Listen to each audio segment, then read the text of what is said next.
Well, Represent Radio, we're kicking off your weekend proper. We're bringing one of the dancehall royalties right now. One of the most in-demand dancehall artists in the world is joining us right now via Zoom. The man himself, Real Queffer Vershon. How are you doing, man? I'm there, I know. Yeah, going. Everything good? Yeah, man. It's good to see you. It's good to make the link in. This is, I think, the first time we've had a face-to-face chat, really. But I've been following your movements for a long time here. Man, respect for that, man. Enough respect. I was actually talking about this to your manager as well. I was like, did you know that you're actually the first ever artist that done me a Gully B jingle ever? I lie. Yeah. I can't believe that. You were the first artist that ever did anything for me on jingles. The great Gully B. I'm the first. You were the first one. 2015. I remember now. I think it was just after In a Real Life had come up. And I remember on the jingle you done a line from Rough Up the World from the Heat Wave rhythm, and it was just around the time that would happen because we're coming up to 2015 Notting Hill Carnival, and I wanted just a little something just to drop at the start of the DJ sets around that time. And yeah, you came through. I think it was I think Anthony Records was the guy who patterned that together. Oh, okay. Yeah, nice. so we had the link for him. But yeah, man. So that was like 5 years ago, but.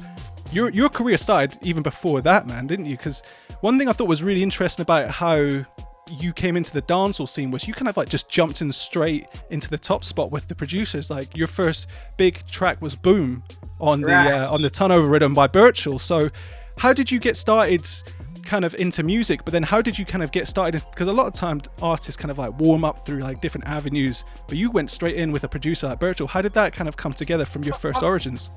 Before Birch, I used to do my thing, you know. I have my home studio, as you can see in the background. I used to build my rhythms and record myself, mix my songs and stuff like that. Burn them on CDs and give them away. Till one day, somehow one of the CDs got into Mr. G, and that's Goofy, which is a veteran artist in the business. So he called me up and said, yo, you sound good and want to make a link up and stuff, and he come check me at my home studio and we start do some work. And from there he said, listen, I'm gonna bring it to a big producer. And that's how the whole link really make with me and Birch. Yeah. Yeah, man. It was just success. It really was success, because straight then you had other tunes on there, like I think probably one of the most iconic parts was Barbie Doll on Mosquito Rhythm. And obviously a lot of people knew that from Conscience Brock Off Your Back, but like Barbie Doll, that stood out in its own. Like it's a hit off that whole rhythm, like it is still getting played today. That hasn't lost its time at all.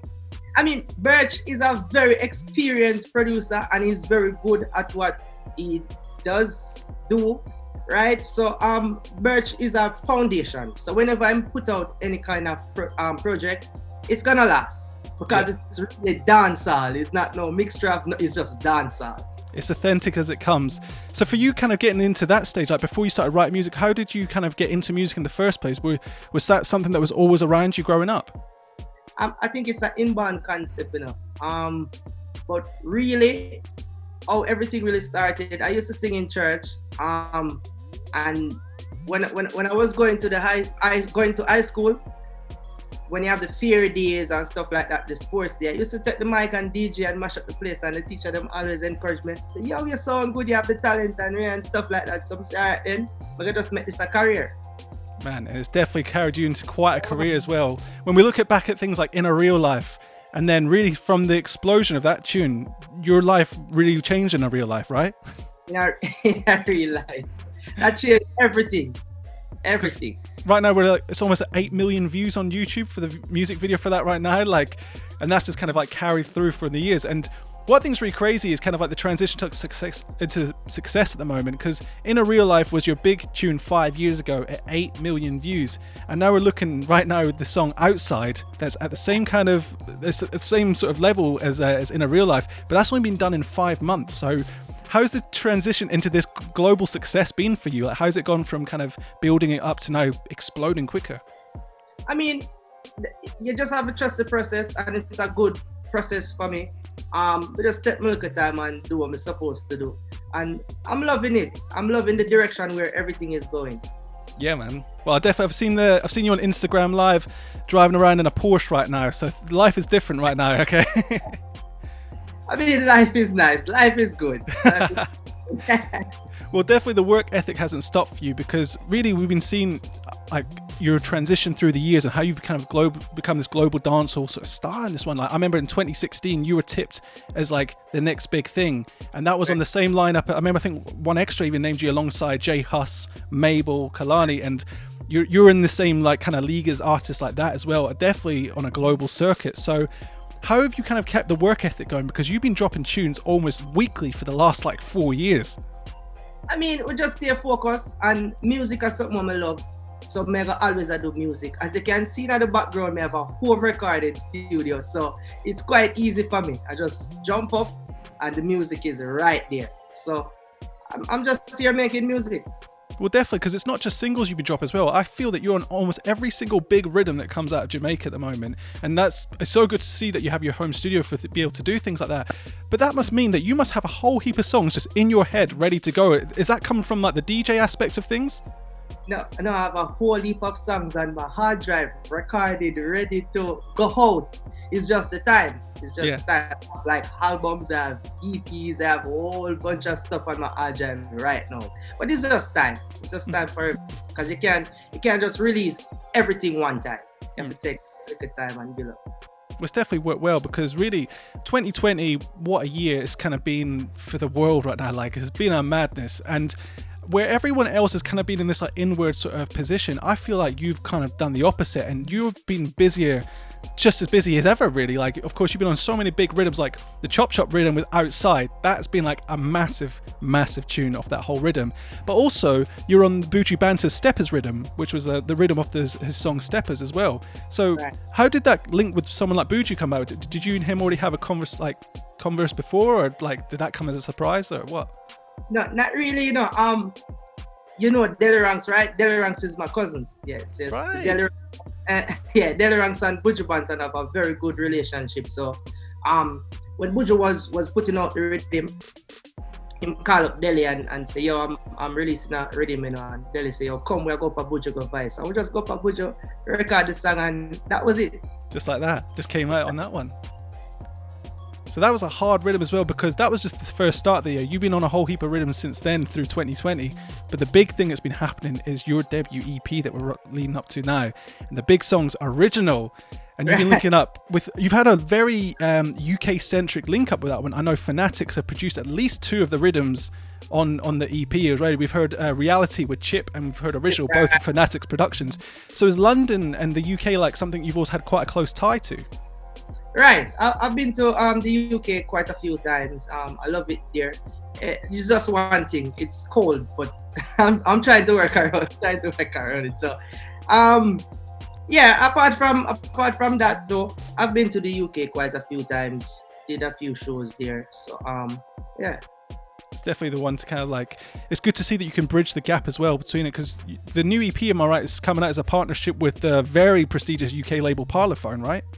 Right. So how did that link up come between that one? Did they get in touch already, or was that something that you had an idea you want to work with them straight away? That connection really came from the Fanatics. Fanatics was here last year. Mm-hmm. They were in Mobi, and they called me up and said, yo, you're artists who I always want to work with. So I drove all the way to Mobi just to see what the Fanatics is all about. And from Kingston. Right. So the first song I recorded was Reality. Yeah. But it was just me. Chip wasn't on it at that time. So when they went back to the UK, they called me up and said, yo, Chip wanna be on the track, you know. I'm like, yo, Chip, I rate the youth from long time and he's a big artist. So, yo, bless him up, make him know, say, yo, it's a pleasure, man. Ready for work. So that's how the whole EP really come about. So after Chip record is part of the song, them say, okay, why not do an EP? I'm saying, no problem. And then them get the deal with Parlophone and stuff. So. Well, we're definitely really excited about kind of what's coming on, because I've heard some of the rumors as well of some of the featuring artists you've got in there, because it's not just yourself in there. I know, are you able to spill the beans on some of the artists that we can expect on that? Yeah, well, Busy Signal is on there. We have Trillary Banks, we have YCEE from Nigeria, so it's a whole bunch of things go on, man. It's just time. That is a big link up right there, and it's something that I cannot wait for, because the good thing I love about dancehall right now is, for a start, the weather in Jamaica is pretty much hot all year round. So where things get seasonal in the UK, and the colder weather, different music comes out and dancehall doesn't showcase much, you can bring it over straight away, and having that link up works because it's definitely the heat wave we need as some Vershon EP, because something I'm excited for. Yeah, man, respect, man, respect. So a lot of that was, did you have like different writing styles for when you were collaborating with some of the artists on there and when you were writing the EP? Did you, because your versatility is something I think that's really exciting to see as an artist. I mean, it was just a vibe, you know, because the type of rhythms the Fnatic sent over, it was just that energy, and most of the songs I recorded it alone, just me, and then we have conversations and say, yo, okay, let's put Busy on this, okay, let's put Trillary on this, okay, let's put YCEE on this. So it was just an energy, it was just a vibe. Well, man, we cannot wait to hear it, because honestly, those kind of mix of styles is exactly something that we're going to need for the end of 2020 to lift up the vibes again.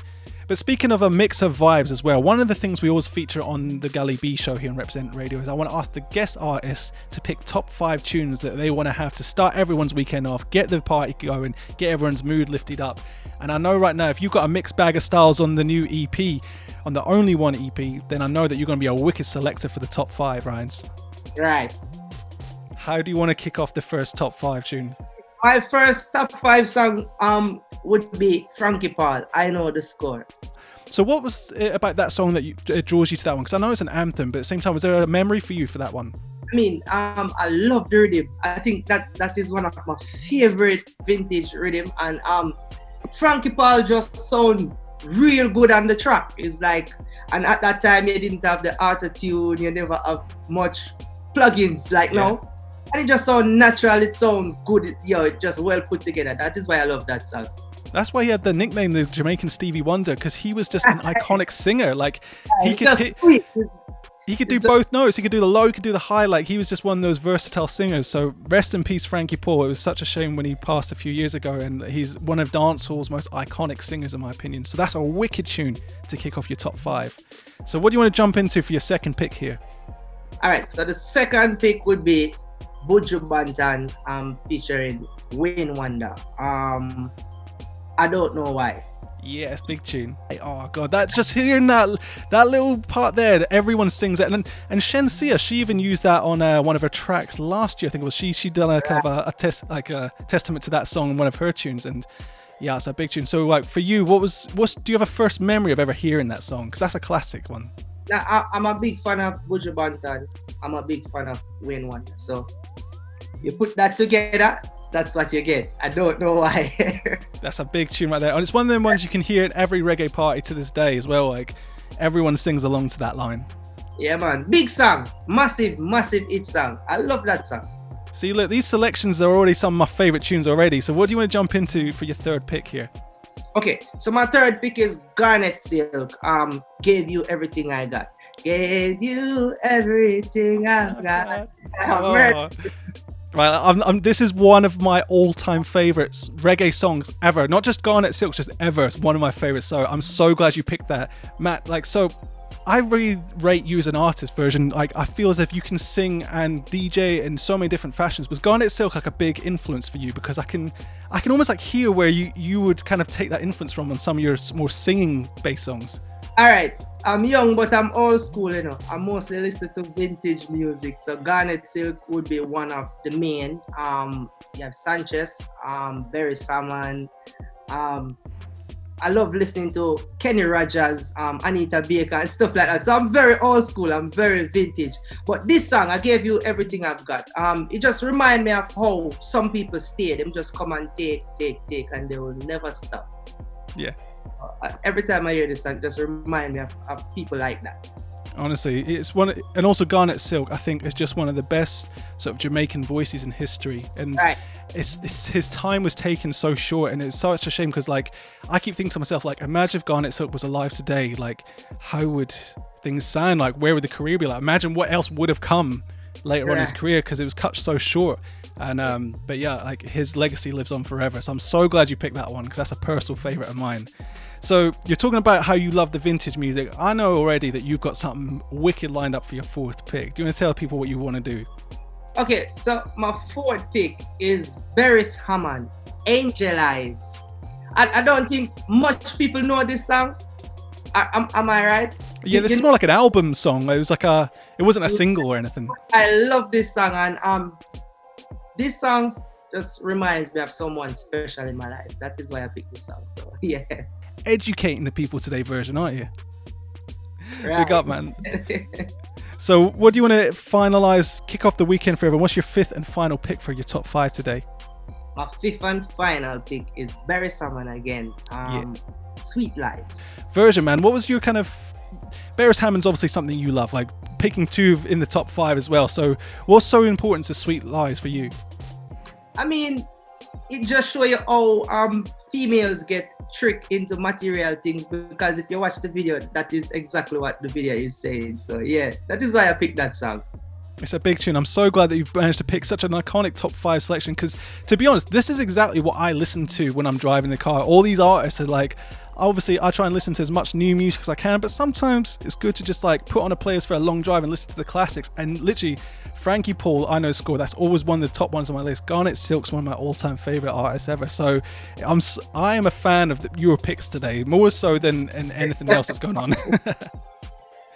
But so tell us what's coming next, man, because really I know that you're only scratching the surface. We've only seen 2 singles so far of your only one EP that's coming soon.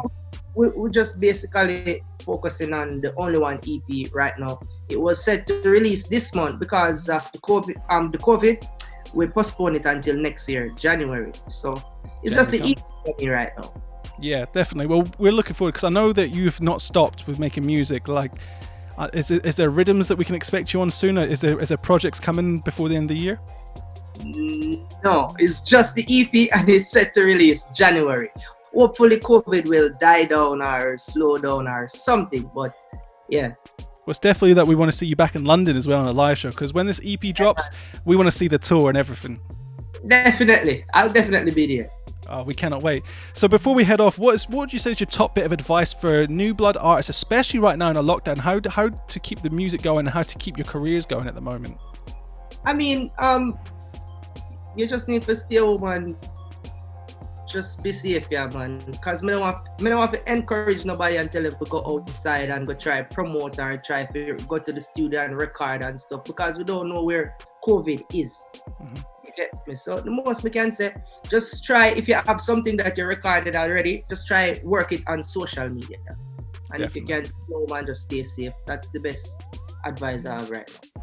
Well, thank you so much for joining us today on the Gully B Show. I want to end today's show because you blessed us with a Gully B dub play of your big single, Original. Like, that is the song right now. I'd say that it says the song Reality with Chip as another one we've been supporting here on the show, but to bless us with a Gully B dub play Original, you caught me by surprise with that. So I want to say thank you. But I think we should jump into it. This is going to be coming off the only one EP, which is dropping in January now.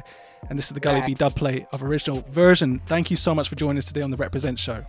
Big up, Gully. Big up.